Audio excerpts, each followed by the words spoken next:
Hello and welcome to the Mastermind, Body, and Spirit Show. I'm your host, Matt Belair. Today's guest is the author of several books, Master Energy Coach, and the creator of Energetic Solutions, Inc. Her success system is devoted to teaching the world entrepreneurs and leaders deep universal energetic principles with practical step-by-step how-tos to live prosperously and joyfully. Through her conscious conversations with CEOs, energetic solution boot camps, private mentoring and coaching, she shares with you how to transcend lower level energies and live the life of your dreams. Welcome to the show, Sheevaun Moran. Thanks, Matt. Excited to be here. Yeah, thanks for coming on. I had the opportunity to check out your work. It looks like you've been, rubbing shoulders with the leaders in the field and doing this for quite some time. Obviously, you're good at what you do. Do you want to give us a little bit of a background just to get us up to speed with who you are, how you got to where you are today, and some of the things that you teach?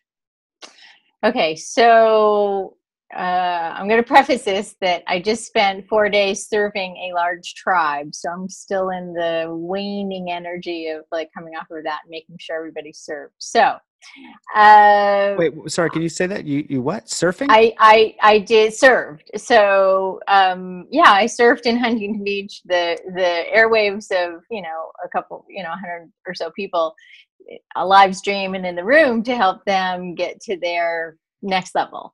Oh, and awesome. So that just ended like Monday. Wow. Okay. Yeah, so we're still in debrief. Totally. So I'm very in the moment, but I'm super present. So the past is the past. So how did I get here? Let's see.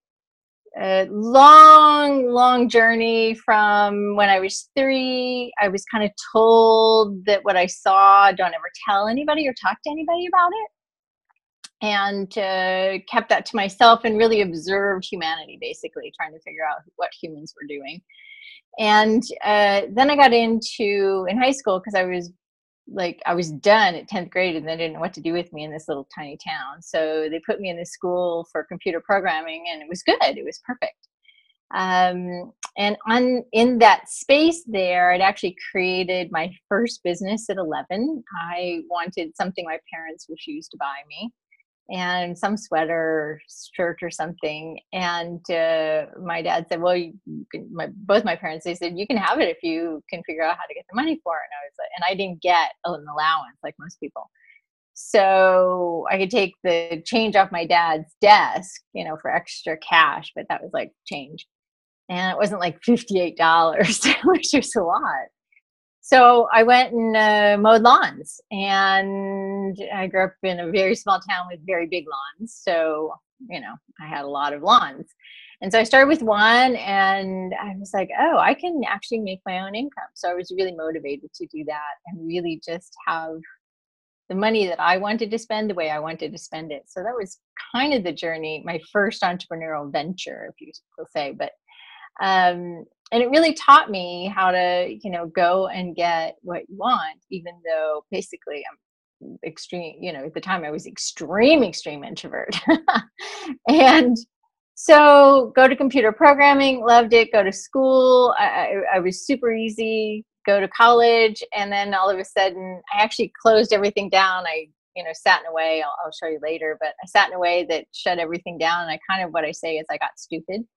And it wasn't as easy. But what became apparent is, little things like my dorm room, not my dorm room, but my housemates. We had guys above in their own locked area and the girls down below in our own little apartment area. And they'd be like, hey, listen, we need new boyfriends and girlfriends. And can you do your thing?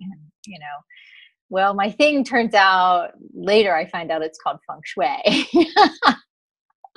So I'm doing these things and people are asking me to help them along the journey. And then I grew up in the East Coast. I knew I always wanted to live in California. So I made it here and got enmeshed with one company that was the first entrepreneurial company. And I was like one of 12 when I started. And they had a big vision of really helping people who use computers to not have body problems, body mechanics, good body mechanics and good posture, etc. And wrote a lot of white papers, etc. And so I could actually take all of the ideas I had from marketing and from marketing in college and sales and the computer programming and combine them together. And so I kind of got hooked on entrepreneurship. So that's the early part of how I ended up here. And we could just keep going on, but I think that's a good place of, okay, well, that's the foundation of what got me to understand that entrepreneurs really do have the ability to create their own reality. And I like that. And I now do that for others. So. All right. Sounds good. It sounds like you were kind of like born and made into it, and also like kind of like, hey, if you want this, you can go figure it out. And then you went and figured it out. And then that kind of just kept going and kept going. And what I'm curious about, because we can dive into a lot of things, so I'll just kind of throw a bunch of stuff at you and you can decide where you want to go. But you do speaking as well. And some of the topics you talk about are chaos to clarity, which is great because a lot of people, they just, they don't know what to pick, or they don't even have that first thought of like, I can start creating my reality, which is essentially what business and entrepreneurship is. You're kind of like deciding what you want to do and moving forward. Profits from the inside out. That's great because everything starts within. And then I'm curious, as a side note, where you're talking about these things that you weren't supposed to tell anybody about, if you want to elaborate on that. And then there's a lot of other ones, but that we'll just talk about stress in 2 minutes or less, because a lot of people are stressed out, and brain boost for productivity. So there's a lot there. You talk about a lot. What do you think would be most useful to dive into, or what would you want to explore? Because I'm sure you do a lot of speaking. I think there are two. But I'm going to start with the chaos to clarity. I think what occurred for me was I grew up with a family who they gave me a lot of permission to do what I needed to do. And whether I liked it or didn't like it, I was the oldest, so I had a lot of constrictions put on me, like I'd be home at 10 and, all these things, but I always found a way around them. And when we want to create something, we start in the modality of, I could do that, and I could do that, and I could do that, and I could do that. And we go, and then we look at what everybody's doing, and like, this, and that. And one of the things my dad told me when I was in college is he came and sat me down at some breakfast that we were having, and he said, I want to make sure that I communicate this to you and I share this with you, that I want you to make sure you do everything and anything that makes you happy, and I will support it. And I realize now that most parents don't do that for their kids. And but at the time I was like, okay, yeah, that sounds good. And he said, I kind of messed up in my life. I mean, I have a good life, we do well. And, but I really could have taken another direction. He really wanted to be a professional golfer. He was really kind of one of those innate good golfers with one little hiccup. He used to get mad and he would put golf clubs around trees. That's a little problem. But I wrote a book for that, for kids. Studies them. It's out there. It's not taught, right? Right, totally. Yeah. And he was really innate at it. But what he said to me was, just make sure that whatever you do, you're happy with it and you're happy doing it. And I don't know if he said or didn't say it would be easy or wouldn't be easy. He would just like, make sure you stay in that place of whatever is happy for you. I may not like it, but I will support it. I was like, okay, that sounds good. And so I think that was a really big help, along with the computer programming, because you learn to sort through things super fast. And when you learn to sort through life and challenges and chances and opportunities, it makes things easy for some and not easy for others. And the challenge with most people is they don't know how to sort. And they don't know how to sort for things that are really for them, because they don't know enough about themselves, what works for them, what doesn't work for them, what stops them, what doesn't stop them, etc. And so then they'll go off and we just finished our event, and one of the lessons was addicted to other people's fast lanes, right? A lot of people are addicted to other people's fast lanes. And when you connect with alignment and soul, it takes a while, particularly if you've been addicted to other people's fast lanes, because that's going to be a lot of chaos that you're going to have to sort through. And when we look at the internet, we have a lot of access to other people's fast lanes. And because I come from super practical background, and now I'm really in the kind of woo world that helps people in business who are conscious make money and be successful. I have those two that come together, and I've been doing it a long time, so I'm a little ahead of the curve than most. And the fascinating thing is, if you're addicted to somebody else's fast lane, they've taught their stuff from their way. And because I have the business and the spirituality and the computer, all of these different elements that have come together and helped companies get big and sold, that was my niche for quite some time, is that I have the ability to sort super fast and teach people how to get to their own fast lane. And unless people know how to get to their own fast lane, they're speaking somebody else's language. They're using a template that just isn't meant for them. I'll give you a great example. I kind of wanted to learn to do webinars. And I got some models and, studied with a couple folks. And I was like, these are all models for boys. And these are all models for boys who do marketing. Those aren't I call us woolas, that we like the woo woo, but we like the moolah woolah. Anyway, that's the brand. And so the fascinating thing is, the webinar models and templates that were made in their way weren't working. And when I broke it up into a much more cohesive, formulaic way that was really going to get somebody into alignment rather than just shove stuff down somebody's throat, then things really turned on. And that really became alignment for how to communicate the message. And so it's really tricky that we could, what works for one and works for a marketing model is not going to necessarily work for a business building model. So it's kind of fascinating how to put those together and sort through those. So we have to get out of the chaos and really get into clarity. And yet we do that through, everybody's kind of into, the detox and, and all of these things of let go and etc. But at the end of the day, if you let go of everything, how do you know what you like? So it's really getting into one thing that you got to stop doing. Just start with one step that you got to stop doing, so that what can happen is you can start unwinding that chaoticness.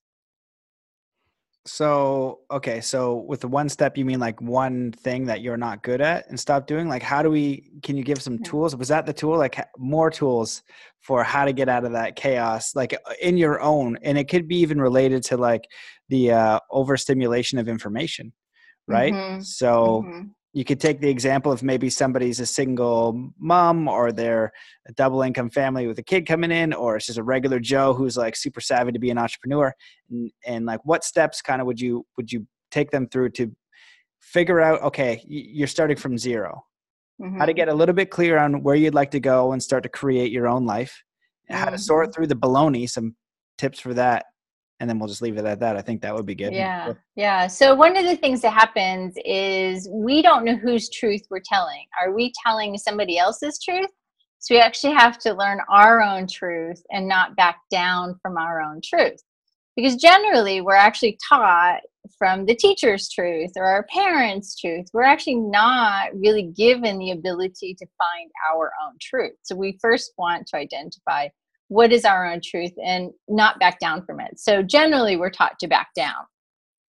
Oh, just capitulate, or you end up in an argument, or just walk away. And, there's something to that, but at the end of the day, it is really about not backing down in an elegant, beautiful way that's going to help somebody achieve their own goal.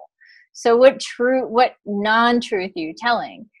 Like a mom with kids is, well, I have to be here for this and this and this and this and this, and I have to do all the laundry and I have to do all of these things, etc. And when I was growing up, my mother did all that stuff. And I actually went to college and everything was pink or blue because I had no idea how to do laundry. So she should have taught me how to do laundry. And then I had to learn the hard way and I ruined a ton of things. But moms today are busier and they're more in alignment and they want to do their own thing. And that's important. And they need to learn to accept what is true for them and to enroll their kids into that truth, right? What helps the kids become more empowered as opposed to less empowered. So that's one. And another step would be, what is it that you are ignoring as far, what paying, or, what does ignoring the call cost you? What is the price of that? Because if you don't know what those things are, then it's pretty difficult to take a step into what it is that you want next. Because social media, can tell us all kinds of things, but it can also take us in a ton of different people's energies. So we've got puppies, and then we've got politics, and then we've got kitties, and then we've got a hilarious thing, and then our friend, either got married or divorced, or their kids, or they're sick, or they're asking for prayer. It's just like in one few streams, you can go through highs and lows and highs and lows. You're all over emotionally and energetically. And who are you, right? So you actually have to know your truth before you go into doing more of that. So that's one step. Those are practical, and I dig it. I'm going to just keep firing questions at you. So I'm curious if you can unpack a little more for finding your own truth, because, sometimes with limiting beliefs and fears, we adopt them from our parents. I just had this experience with a client friend of mine who was in Vancouver, and, wonderful person, and, discovered that this fear that she had was from her mom about going over bridges. It wasn't even hers. And she recalls that time when her mom was afraid of going over bridges when she was a kid. And then she's like, why don't you go over the bridge, mom? And the mom was afraid. And now as an adult, she has it because we want to assimilate and be like our parents and be near them and be on mom's team and be on dad's team. And we don't even register this stuff. So it's unpacking, your beliefs and values, are they even yours, or are they your parents? You know what I mean? Did you do that to appease somebody or culturally? So I'm wondering or interestingly, energetically. So I say everything starts energetically first. So we have the body that is inside of its own container and bubble, and then we've got the other bubble of energy. And maybe the mom or the dad or the parent, the grandparents or the teachers or whatever, they didn't teach it or say it, but they thought it so strongly that it assimilated energetically, and the child or the person around them adopted it. So what your mind accepts, your body adopts. And it really has a lot to do with energy first before it becomes a word. So what environment are we sitting in that is either supportive or not supportive? What environment do we need to walk away from or immerse ourselves in? Because nature you go and sit in nature and the trees are just trees. And they're not saying, I gotta grow really fast. They're just growing. And leaves are falling and doing their thing. And it's a cycle. So we've been taught the machine method of, I gotta go from classroom to classroom to classroom to classroom. And we've got to do then geography and then math and then bookkeeping and then computers and then science in each little room. And then every hour we change. That one model in and of itself, we're actually immersed in somebody else's model and module and energy of and next and next and next and next. And so for people who aren't so maybe precocious when they're kids, I guess I didn't do it outwardly, inwardly I did it, but I had certainty of whatever y'all say, you're just really silly adults. I don't know you don't know what you're talking about. So I had that. Most kids adopt and adapt into the energy and then they mold into it. So when we walk into somebody else's energy, we actually have been taught to identify that it is ours when maybe it's not necessarily ours. Maybe it's really somebody else's that had an argument in that room before we walked in. And we were feeling really good outside. And then we walked into this space and now we're feeling like, what is it? I feel like I want to have a fight with somebody. This is so bizarre. And it changes that radically instantly. So we have to actually learn what is our condition. And maybe some say state, but that's kind of a cheat word, but our condition of energetics before we walk into something and something changes. Does that make sense to you? Oh yeah, there's so much. You just opened up all kinds of worms. Right? Okay, so I'm gonna try to summarize and chuck it back at you. So you said a lot of really great stuff there. The first thing that going way back, what it reminded me of was like going from like a career and you're talking from class to class to class. And I thought about that as like assembly line consciousness. And totally. I thought the exact same thing you did going through school. And I was like, I thought I was like thinking like everybody else and everyone else is like, nah, this is the way to go. And then you go to university. And I was like, wait, I was like, something's fishy here. Like something doesn't feel right. And so to kind of like, and then to add on to the energetics, there's energetics, and then there's just like the biology of how we're made. For us to be safe, we adapt to our environment. If we're similar to the people we're around, it's safer, right? You go into like an environment and you're very different. Maybe they're going to stone you to death. Maybe they're going to lynch you. Maybe they're going to do something crazy because you're different. And we live in a world where difference is not rewarded and difference is not safe.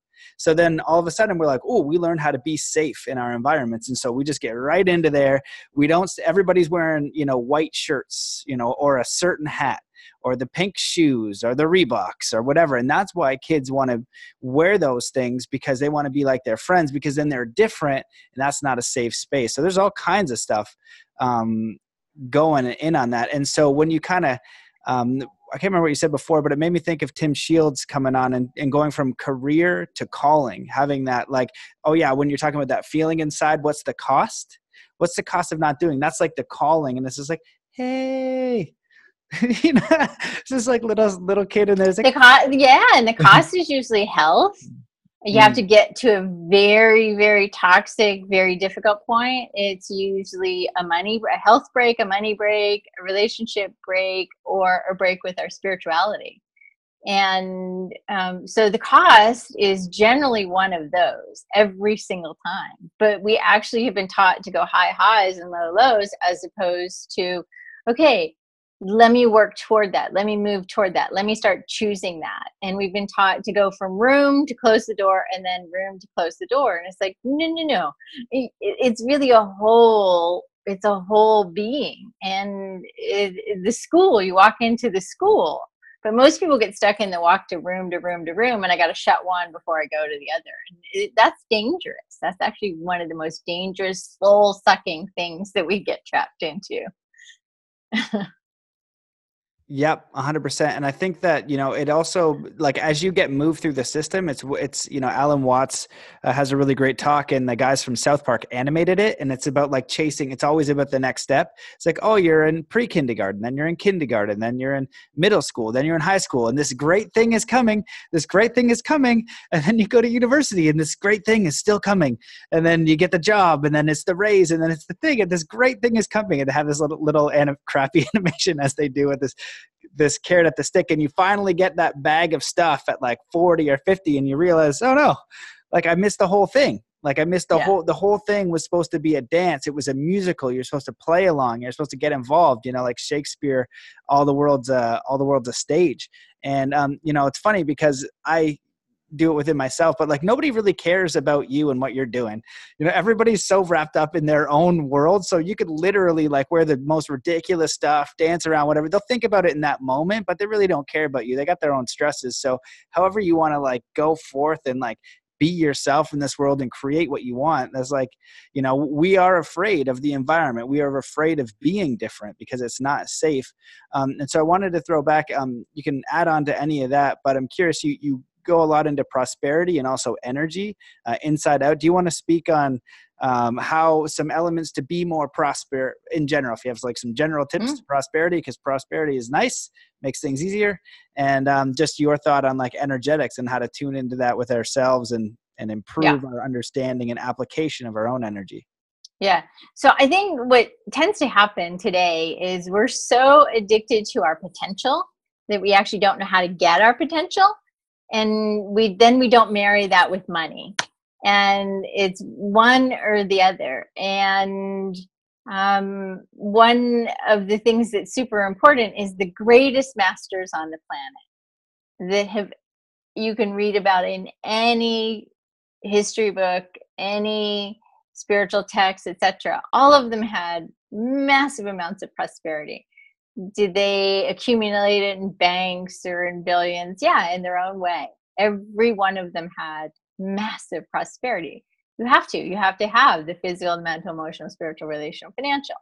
And so generally we get caught in the one and not the whole. And so what often happens, clients will come to me and they'll be, maybe I've got a new client and he wants to bring relationship into his world, and he's dragging a whole ton of stuff with him, and his business is super successful and a bunch of other things are great in his life. But so he's left these two big holes, and we often leave giant gaping holes at a price, and the price then actually started to be that it was now affecting his health, and it was really just in a little insidious way that he didn't notice until we started working together, that it had been going on a while. So if we don't incorporate the conversation about prosperity, we don't incorporate what is prosperity for you. I had this when I first left corporate and building companies and helping them get big and sold. I found out this energy thing. I started teaching this energy stuff, and I'll tell you that story in a second. But and I found out everybody had all of this weird stuff in their head around money, and I was like, no. We build businesses. We give back to the planet. We make sure we have good prosperity in our world and know how money works. And most people didn't. And I thought, oh, fascinating. I didn't understand that most people don't have that conversation. And so when I boiled it down, there was a class I taught. I think I called it prosperity consciousness at the time. And her definition of prosperity was going on 5-star vacations, having it all paid for, eating really amazing food, and never having to think about how all of that went together. And everybody in the class was like, that's really weird. That's impossible. I don't think so. I was like, no, there's totally something in this for you. And within 2 months, she ended up getting a job as a nanny for people who travel, who are wealthy, to take care of their kids on yachts and 5-star vacations. And she didn't have to put any of it together. All she had to do was care for the kids. And so that was her definition of prosperity that got expanded into, and she's still living that, which is very aligned for her. Somebody else's prosperity is fame. Somebody else's prosperity is, let's see, it could be a lot of likes and so on and so forth. But if it doesn't have sort of a monetary thing, you can't pay your bills, then you're being a blight on society. That's what the ancient teachings are, is you have to be able to make sure that you're in the highest contribution that your soul has here for you to do. And we get lost in that. It's the either or syndrome. So prosperity is critical. Got it. Well, I definitely like the idea of defining what prosperity is, and looking at like the law of attraction and all of those stories and all of those teachers. When you get really clear on what it is that you actually want, one person, I remember a story where they wanted to travel the world and all this kind of stuff. And they wanted to save up all this money, and it was really hard, and they wanted to stay at these nice spots. Well, what ended up happening with them is they were a photographer. And so they went to a spot and they wanted to travel the world so they could take photos of all these beautiful places. But they ended up getting very, very clear, defining it, putting energy into it, thinking about it, visualizing it, writing it down, doing all those good things. And then what ended up happening is they go to their first space and they took photos of this resort. But then what happened after that is other resorts and other retreats and other things came up, and they were able to basically travel around to these different spots to take photos for these experiences and these events and these things. So, I think that plays into this higher level of intelligence and this thing that's orchestrating, this energy that we can connect to. But we got to get really, really clear on what it is that we actually want, and defining prosperity and abundance or success for us. So I think that's really good.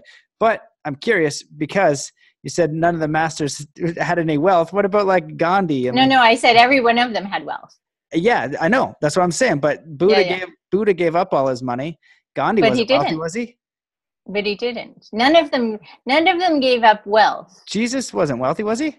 Absolutely. He was?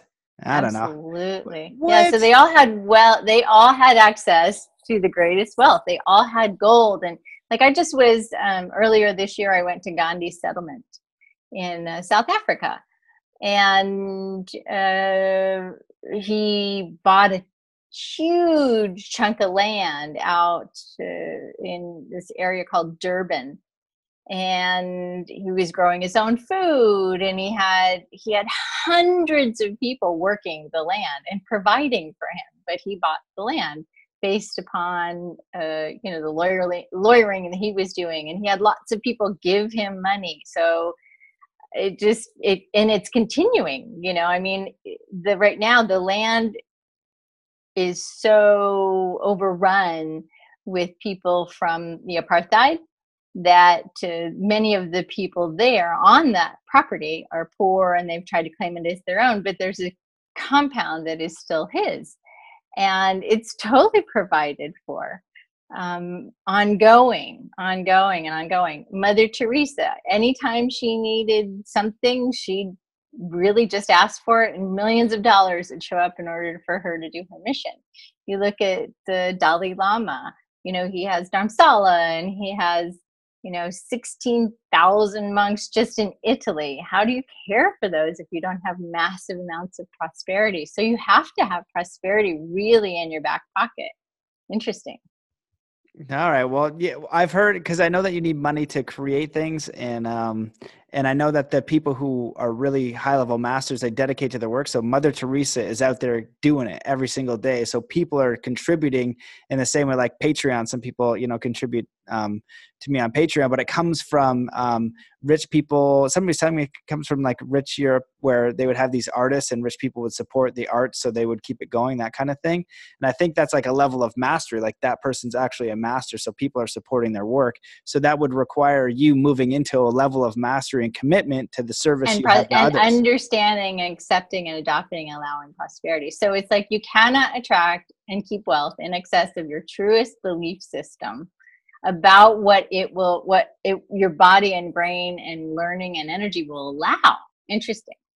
So most people don't allow it because we're not taught to allow it. Interesting. Yeah, definitely. I agree with that. So can you give us some tools for prosperity? And then I wanted you to jump into energetics. Are they one and the same? Or are they different? Like how to... Yeah, energy is prosperity. Because your belief systems, if you believe whatever the case is, that's your limit.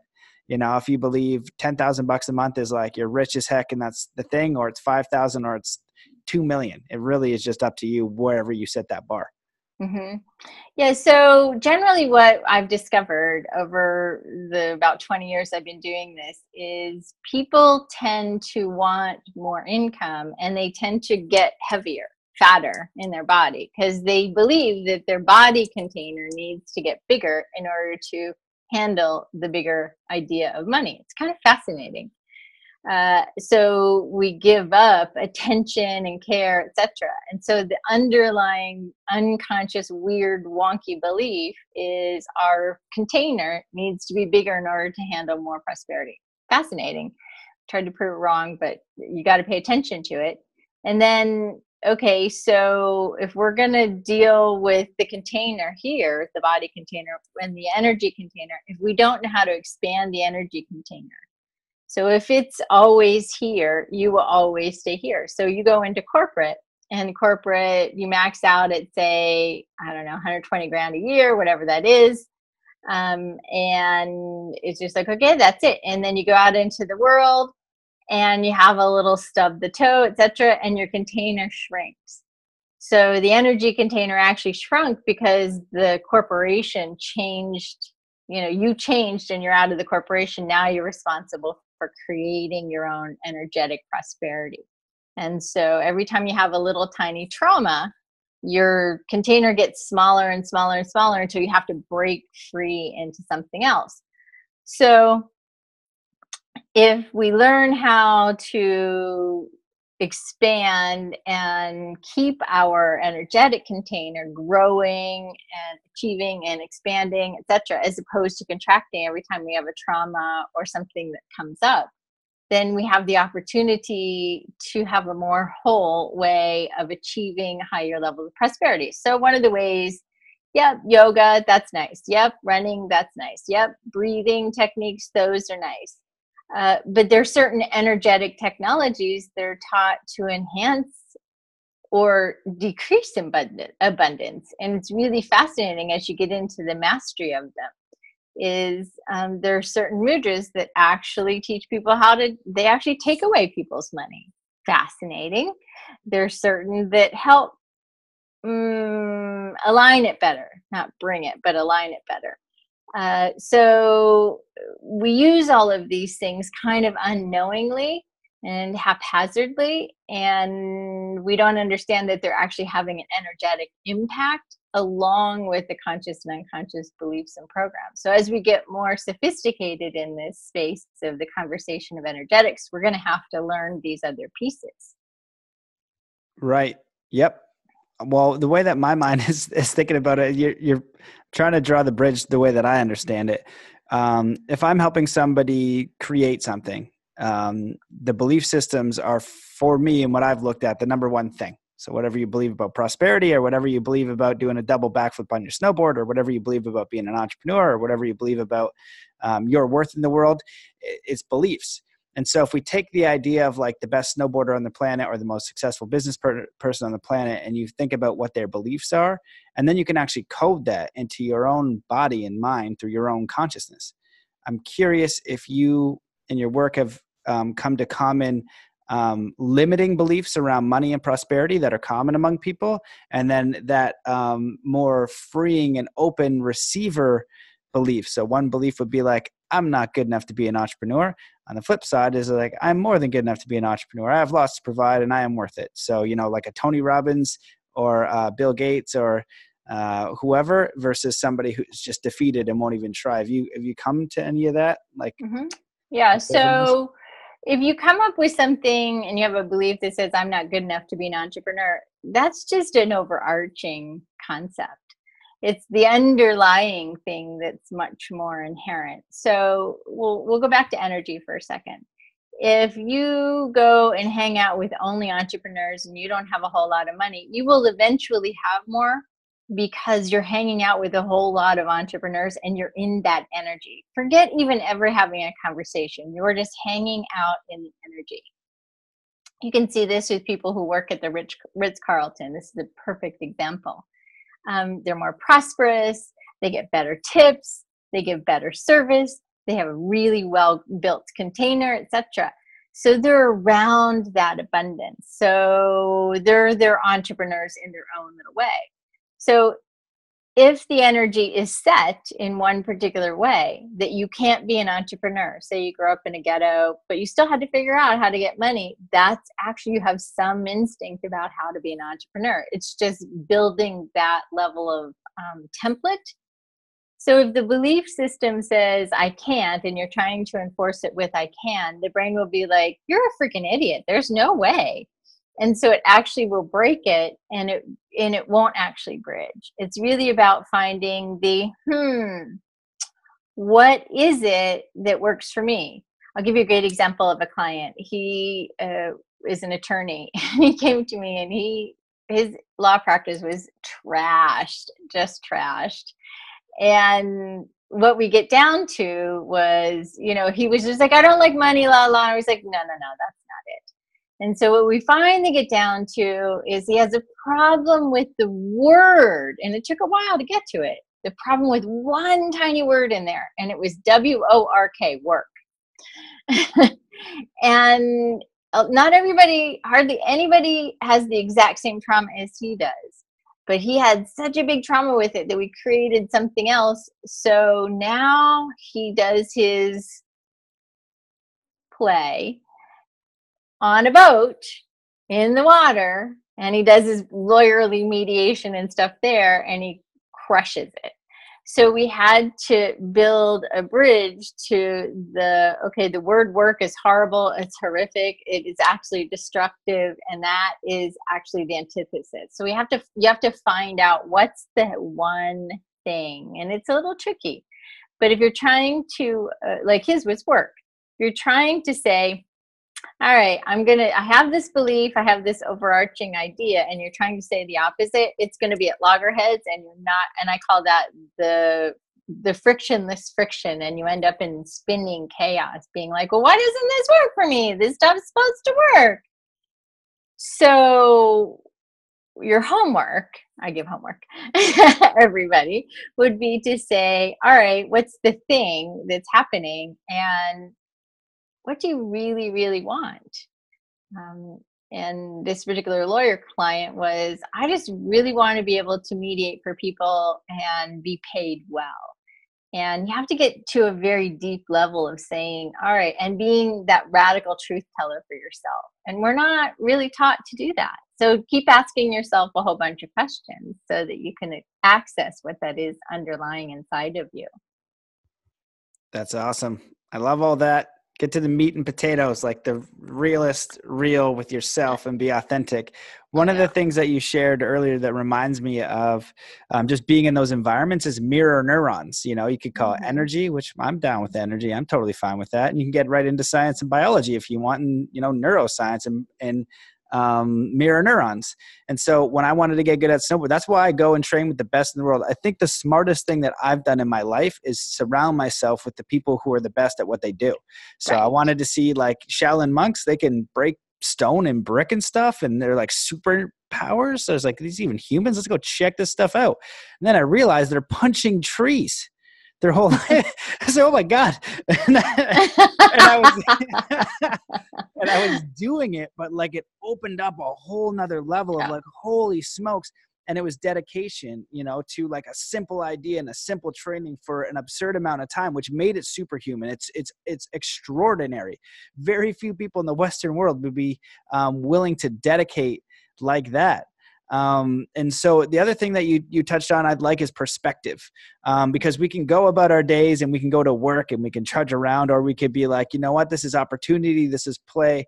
And one thing that's been coming up a lot for me lately, with the people that I work and within myself, is like, can you be content and fulfilled and stoked wherever you are in the process? Because a lot of the process of being an entrepreneur and living is challenging. It's you know, it's a challenging situation. And in Buddhism, one of the fundamentals is like, life is suffering, life is frustrating, says Alan Watts, and there's frustrating things. But when you are a martial artist and you're doing a crazy run, or you're punching the tree, or you're doing it, it's uncomfortable. But if you can get comfortable in the uncomfort and then bring in a perspective that's like really empowering, like you enjoy this like uncomfort, now you're really sitting in like a very unique and powerful perspective. Because like, you know, I had to make my mom, or help my mom move last week. And, you know, I didn't do the best job of it. You know, I said something that I shouldn't have said. Like, I made her feel bad because I was like, like I had an opportunity. You know what I mean? I had an opportunity, and I was like, hey, mom, yeah, help, but I got to like kind of adjust this thing. And then, you know, she's so sweet. And like, you know, I knew when I said it, I messed up right away, and I was like, damn it. You know what I mean? I was like, oh, so I had to like apologize and figure that out. But like going into an environment, moving for my mom is not like comfortable, like holding like a desk over my head and stuff like that. It's an uncomfortable thing, but coming in with most powerful, loving. So when I was there, I was like, you know, I was in it and I was having fun and helping, but it's uncomfortable. So it's getting uncomfortable in the uncomfortable spaces to do something that is meaningful. Does any of that resonate with you? Do you have anything to say to that? Yeah, I do. You said something key is, yeah, we do have to get comfortable with being uncomfortable. However, I don't think life is frustrating. I think how we respond to life is frustrating. So if we're mad because traffic is in our way, it's because we didn't create or craft what we wanted. It's really, we are not giving ourselves the ability to spend the time or the energy or the intention to get to the result that we want. We always just want to be there. I should already be there. How come I'm not there? I should already be done by now. And it's like, well, one of the fascinating things is that if you compare yourself to your past, you're in your past. We've heard that. But if you compare yourself to where you think you should be, you will be sure to have some sort of accident, mishap, more traffic, delays, blah, blah, blah, whatever, because you're not allowing who you are and how you are in this moment to be the most awesome of you. So we're actually taught to respond in high emotion. You look at television. So I'll back up and tell a story that when I moved to California, I met the love of my life. And he was one of those guys who was just like, don't sweat the small stuff, everything's small stuff. And that was before the book came out. So it was like, yeah, that makes sense. Don't sweat the small stuff, everything's small stuff. Well, 5 years later, he died suddenly in a motorcycle accident. So my life idea was completely blank. It was just like, oh, well, that was so not in my purview of what was possible. So don't sweat the small stuff, everything's small stuff. Say yes to everything, say exact yes to everything, and then figure out how. And when you have that much taken away from you pretty radically and instantly, the only thing at that moment that matters is one breath. And probably for the first 7 days, my mantra, my headspace was, if I could just take one breath, I'll be okay. If I could just breathe one breath, I'll be okay. So if you get to that microcosm of who you are, then life isn't frustrating. It's how you respond to what life gives you and what is presented to you that actually becomes frustrating. So you actually frustrate the heck out of yourself, fascinatingly, by being ahead or behind and not here. And the Shaolin monks, I have some very dear friends who are those, and they deal with the energy of how to move through into that thing, but they're so present, right, in whatever it is that they're doing, that's the only thing that's going to happen. So if we get ahead of ourselves or behind ourselves, we're in what I call Poopyville or Wonkyville, meaning, we are in trouble and we're going to create some dissonance that we definitely don't want to have happen. And then we're going to have to clean it up, which is chaos. Wow. Well, first of all, I'm really sorry to hear that. That's an absolutely awful story. And I can't imagine how hard that would have been. And, I think that you explained exactly what I'm trying to explain in a totally different way, because when we expect like this thing, like life, like you're going to get in traffic, right? So you can be in traffic, you can hate everything, but that's your own suffering you're doing to yourself. Is like, there's, ideally you want to get to work, you want to go here, I want to have a 6-pack, right? And it's like, oh man, I don't want to do 100 sit-ups. It's like, well, bro, you want a 6-pack, like you got to jog, and you can hate, you're like, I hate jogging. I hate my life. This just sucks. Or, you can do it from a totally different perspective, so it's like, getting uncomfortable, and like the frustrating thing I think from Buddhism is looking like, and also life is constant change, right? And so as it changes, we can like go at that change and say, I don't accept this change and I'm going to suffer now because it's changed, right? And then you get like real, what you went through, that's like the ultimate form of like, oh my God, life has changed, like this is real painful, and then from that, you have to go through that process. And I think that, I don't know, maybe you can speak on that if someone's ever lost a person, because that's some real stuff. Because I think that there's interesting thoughts in like the law of attraction field and the meditation field about like going through challenge and things like that, and like processing it all. You know, I don't think that you're really supposed to like, you know, oh, I'm in this deep pain, so I'm going to meditate it away, or I'm going to like positive think it away. It's like one breath. Oh my God, I got to go through this and just get through. So maybe you could give some advice on that. Yeah, I think, you know, it was really just one of the fascinating things about that is it's really just the ability to take one breath that is going to get you to your next. And yet we're so caught in the go and next, go and next, go and next. And so when something slows everything down like that, I didn't go into the why. I was pretty clear that he did this. This was a divine plan for my gift to be doing what I'm here. And I was really clear in that moment, as much as I was just like, this sucks, so not pleased about this. Like, it's really like, all right, what's going to present itself that is going to take you to your next place, and how do you say no or how do you say yes? And most people we're taught way more no's than we're taught yeses, and we're taught like you were saying earlier, safety. Oh no, that's not safe, don't go there, you won't be safe if you do that, or this is too much, that's too far, don't go too far, right? And so we're taught to be as safe as we possibly can, when if we have an inherent safety within us. And nature and animals teach us this. And animals will be attracted to people who have more fear. Predators will be attracted to people who will have more fear. I was in the bush earlier this year in Africa. Truly, people are attracted to people who have more fear. I was just like, all right, I'm fine. We were supposed to have a guide every time we walked back to our room. I was like, I'm good, I'm fine. They're like, me, so you have to have a guide with you. And I was like, yeah, I'm good. And they're like, you don't understand. I was like, oh, no, I actually totally understand. I can feel them. So we have to get to the core of our own, what are we here doing next? What do we want? What do we really want? And if we are not willing to do it, then be okay with the results that we're getting. And generally, if we're not doing what we want to be doing, we're not usually okay with the results we're getting, and we're blaming and shaming and doing all these other fascinating things that are just weird.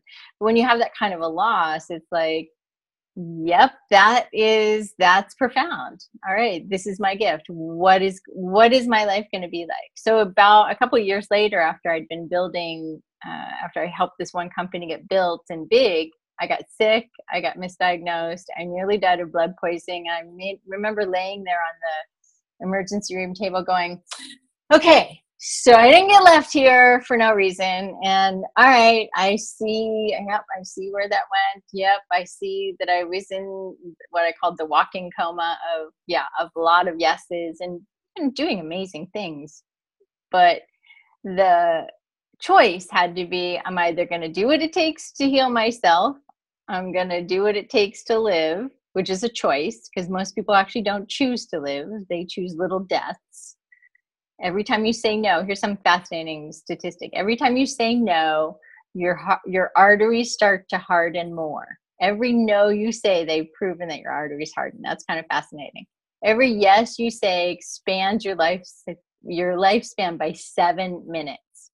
Kind of weird, like these little statistics. And so I just kept saying yes and choosing to live. And then I healed myself and got into what I'm here, and doing right now.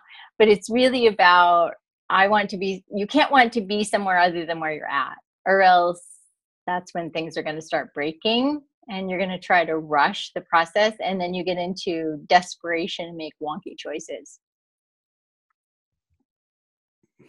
I'm just processing all that, and I want to be mindful of your time because it's 10 after 2 and I know you got some other things to do. Yeah. My question on that one specifically, if you can answer it, and let me know if you have time, but it's like, can you refine everything you say yes? Because if you go on the internet and say yes to everything, every training course, everything, you're going to go broke instantly. Good. And if you go and someone's asking you stupid stuff, I'm not going to say yes to that. Yeah. So here's something fascinating. It's yes and figure out how. So they're actual things that are supportive yeses and actual things that are detractive yeses. And the supportive yeses are, you feel it. You're just like, oh, I know that's exactly the right thing.